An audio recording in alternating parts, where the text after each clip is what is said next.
E aí, pessoal, tudo bem? Meu nome é Daniel Azevedo, eu sou professor de Direito do Trabalho, Processo do Trabalho, advogado trabalhista.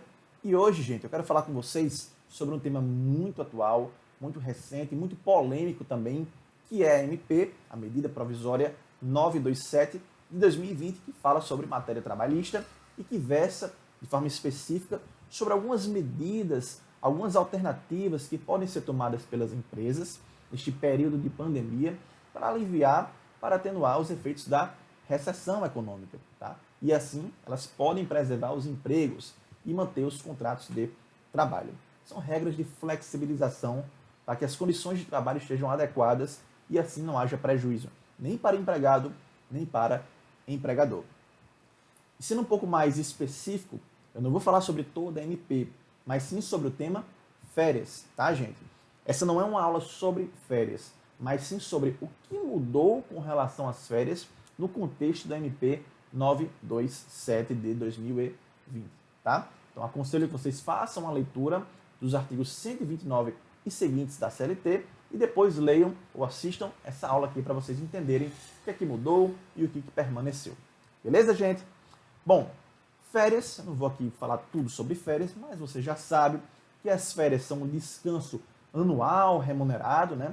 Para você adquirir e conquistar o direito às férias, você tem que trabalhar 12 meses corridos, 12 meses seguidos, é o período aquisitivo, tá, gente? Quando você conquista as férias, é superado esse período aquisitivo, surge para o empregador o dever de conceder essas férias nos 12 meses subsequentes, período concessivo.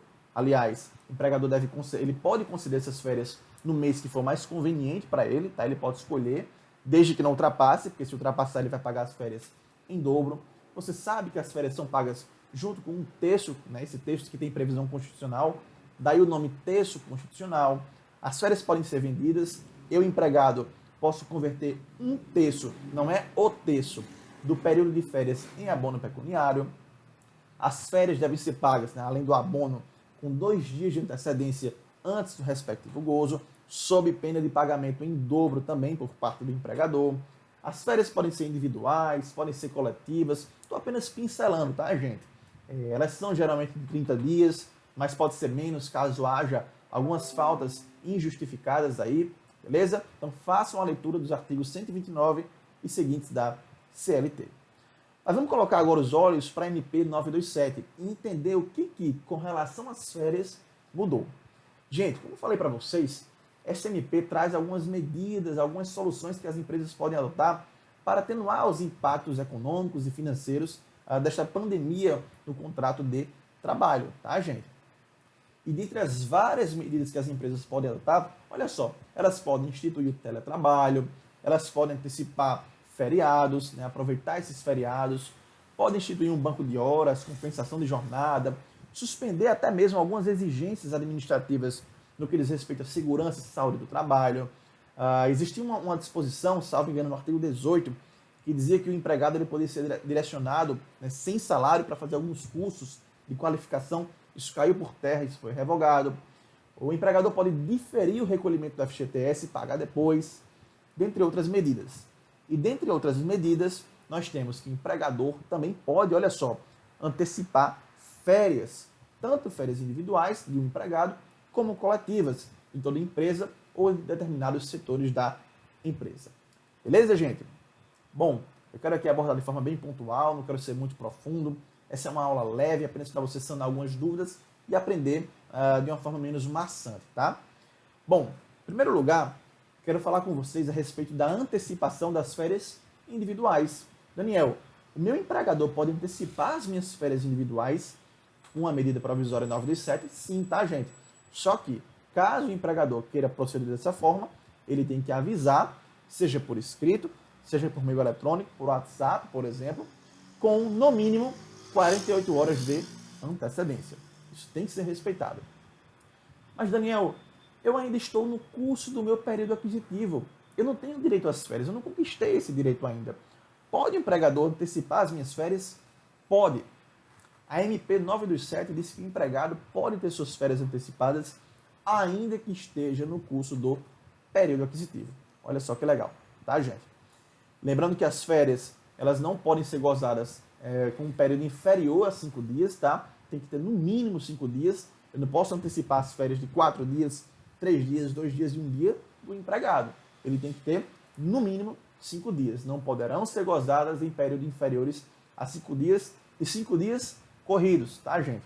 Nós sabemos que a reforma trabalhista, a Lei 13.467 de 2017, ela trouxe uma previsão de fracionamento maior das férias. As férias podem ser fracionadas em até 3 períodos, desde que um deles não seja inferior a 14 dias corridos e os demais 5 dias corridos, tá bom?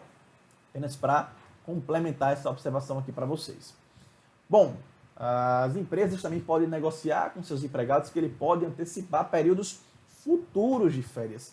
Há quem tem um pé atrás com relação a isso, mas é uma diretiva trazida pela ANP e que pode ser feito aí também. Como será feito na prática, a gente vai ter que observar. Daniel, olha só. A empresa determinou que os empregados vão usufruir férias em uma ordem aí preferencial, então em ordem, primeiro um setor, depois outro. Saiba que você, que é portador do Covid-19, do coronavírus, tem prioridade para gozo de férias. Isso vale tanto para férias individuais como para férias coletivas. A ANP dispõe os trabalhadores que pertençam ao grupo de risco do coronavírus, né? Ou você tendo coronavírus, ou você sendo um grupo de risco, você será priorizado para gozo de férias, individuais ou coletivas.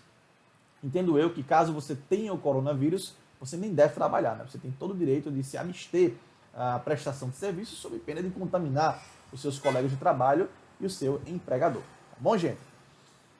Apenas lembrando que a MP ela traz uma previsão muito interessante e diz o seguinte, olha, se você está profissional de saúde, usufruindo férias, sabe lá como você está usufruindo férias, ou está gozando de uma licença não remunerada, o empregador pode suspender, pode cortar as suas férias, a sua licença e lhe avocar para prestar serviços. Afinal, você desempenha uma função considerada função essencial, tá, gente?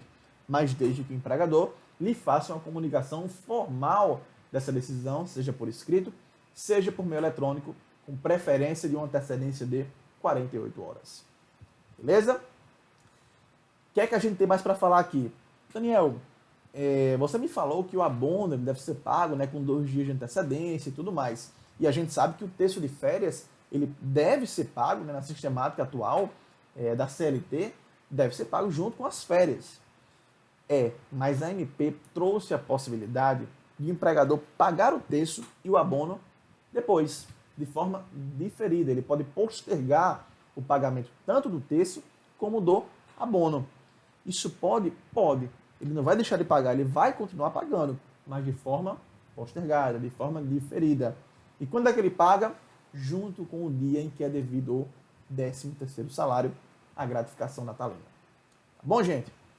Com relação ao abono, a gente sabe que é direito do empregado, na sistemática da CLT, converter até 1/3 de férias em abono. Com a ANP, o empregador tem que concordar expressamente com isso, tá? Deve haver autorização do empregador. Daniel, pagamento das férias. Você me falou que, de acordo com a CLT, devem ser pagas com 2 dias de antecedência antes do respectivo gozo. Mas, gente, com a ANP, isso muda drasticamente. Eu posso receber as minhas férias até o 5º dia útil do mês subsequente. Então, se esse mês, eu estou gravando essa aula no dia 11 de abril de 2020, se nesse mês for o mês em que eu vá receber férias, né, eu tenho direito às férias, eu posso receber até o dia 5 do mês subsequente, no caso, maio. Tá? Isso é bom ficar bem claro aqui, gente. Então, não se aplica aquela regra do artigo 145 da CLT dos 2 dias de antecedência. O empregador não vai pagar em dobro as férias caso ele pague até o 5º dia, porque isso é um permissivo trazido pela MP 927. Tá? Por fim, com relação às férias individuais, se o empregado ele for dispensado, aí não tem para onde fugir. O empregador tem que pagar todas as verbas decisórias. Férias integrais, férias vencidas, com o terço, férias proporcionais, se for o caso, inclusive com o terço proporcional, tem que pagar tudo. Beleza? Com relação às férias coletivas, não tem muito o que falar aqui, né? Os artigos 11 e 12 da MP 927 são bem claros. O artigo 11 fala que durante o estado de calamidade, o empregador ele poderá conceder a seu critério férias coletivas. A gente já sabe, ele já podia fazer isso com a CLT, tá? O que não vai se aplicar são aqueles limites máximos, né, de períodos anuais, aquele limite mínimo de dias corridos previstos na CLT. Mas ele pode conceder férias a todos os empregados ou apenas aos empregados de determinados setores, tá, gente? Por fim, o artigo 12 diz que o empregador está dispensado, quando da concessão de férias coletivas, da comunicação prévia ao órgão do Ministério da Economia, o extinto Ministério do Trabalho, né, gente? E comunicar aos sindicatos. Ele não precisa mais fazer isso, tá? Que diz respeito ao artigo 139 da CLT. Beleza, gente? Bom, espero que eu basicamente falei sobre todos os temas, né, de férias trazidos pela MP 927. Espero que vocês tenham gostado. Continue acompanhando as demais aulas aqui do curso e até a próxima. Até mais.